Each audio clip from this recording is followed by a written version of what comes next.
Kuya, saan po kayo pupunta? Yan lang, may pupuntahan lang ako. Kuya, papasok po kasi ako sa school ngayon eh. Baka po pwede niyo akong bigyan, kahit pangkain lang. Naku ba, Cyrus? Laki-laki mo na, kaya mo nang dumiskarte ng pera. Itong pera kong to, alam mo na may pinagagamitan ako eh. Tsaka may pagkain dyan, magbaon ka na lang. Eh kuya, yung pagkain dyan, kagabi pa yon. Tsaka naamoy ko yun kaganina, panis na. Alam ko ba, Cyrus? Napakarami mong reklamo. Pwede pa yun. Sige na nga, alis na ako.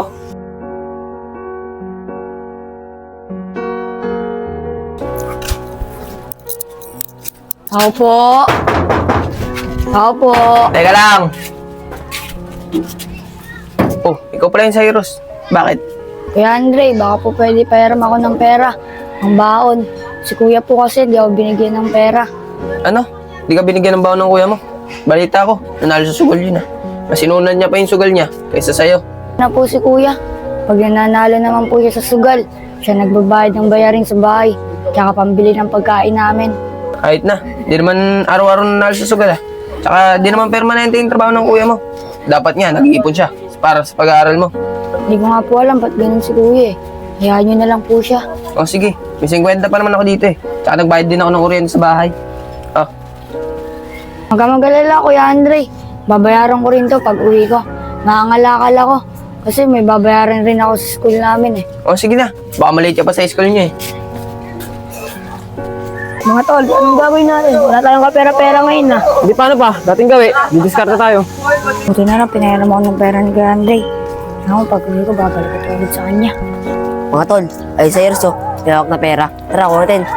Tika nga lang, Cyrus. Rap, ikaw pala yan. Bakit? Basta, lumapit ka na lang.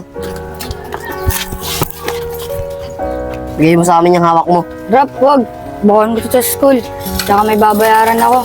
Rap, nagmamatigas eh. Bibigay mo ba sa amin yung hawak mo, tatamaan ka. Oh, bigay mo na. Bigay mo na. Si Cyrus, pinagtritripan na naman ng grupo ni Rap Rap. Hoy! Kayong apat, pinagtritripan niyo naman si Cyrus ha! Tol, si Vanessa. Tara, hayaan na natin yan. Ikaw, naaraw ka rin sa amin ah.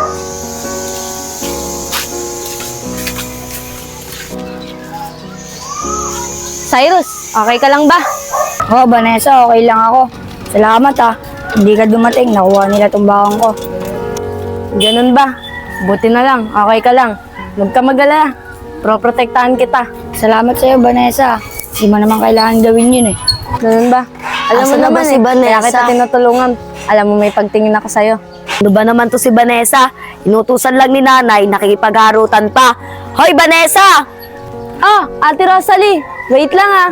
Oh, paano ba yan, Cyrus? Dito na ako, inutusan pa kasi ako ni nanay eh. Sige, Vanessa. Salamat ah. Bakit, Ate Rosalie? Anong bakit? Di ba inutusan ka ni nanay? Tsaka ano bang sinabi ko sa'yo? Di ba sa akin lang si Cyrus? Ano ba rin ang problema mo? Tsaka di ba naman kayo ni Cyrus ah? Kaya walang sayo. Ah, sige. Susumbong na lang kita kay nanay na nakikipagharutan ka. Di mo sinusunod yung utos ni nanay. Wow ah, parang siya hindi. Makabili na nga lang.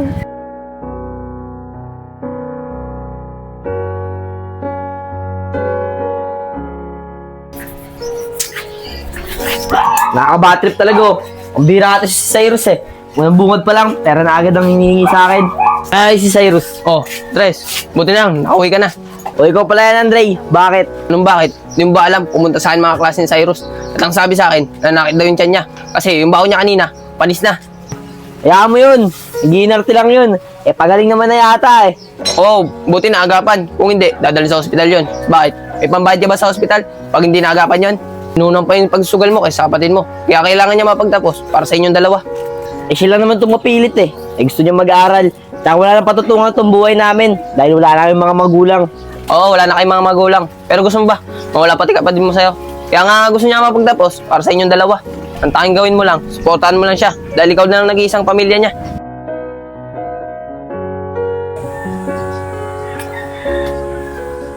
O, Cyrus. Bakit bumawa ka na kaagad? Balita ko, sumakit daw yung tiyan mo ah. Oo, kuya. Medyo okay na ako. Oo nga pala, kuya. May pagkain na dyan. Nagluto na ako. Sige, mamaya na ako kakain. Di ba nanghiram ka naman ng pera sa Kuya Andre mo? Dapat ayun na pinambili mo ng pagkain. Hindi mo na binaon yung panis na pagkain dyan. Oo, kuya. Nangiram ako ng pera kay Kuya Andre. Kaso pinambayad ko sa project. Kulang pa nga po ako eh. Nanibago lang po ata ako dun sa kinain ko. Cyrus, sensya ka na. Inisip ko lang kasi yung pansarili ko. Kasi sa kapatid ko na kailangan ako. Okay lang po yun, kuya. Naiintindihan po kita. Dahil ikaw lang po naghanap buhay sa ating dalawa. Cyrus, mali pa rin ako dun eh. Imbis na yung pinasusugal ko, tinutulong ko sa pag-aaral mo. Kaya ako naman po pinipilit makapagtapos pag-aaral para makatulong sa'yo. Kasi dalawa na lang tayo. Tama ka, Cyrus. Simula ngayon, babagay ko na yung sarili ko. Ipupokus ko na lang yung sarili ko sa pagtatrabaho. Kasi dalawa na lang tayo nagtutulungan. Para matulungan na rin kita sa pag-aaral mo. Talaga po, kuya. Hindi na kayo magsusugal. Oo, Cyrus, pangako sa iyan na hindi na ako magsusugal. Sabihin natin na abutin yung pangarap mo na makapagtapos ka ng pag-aaral. Huwag kang mag-alala, kuya. Bubutihan ko yung pag-aaral ko.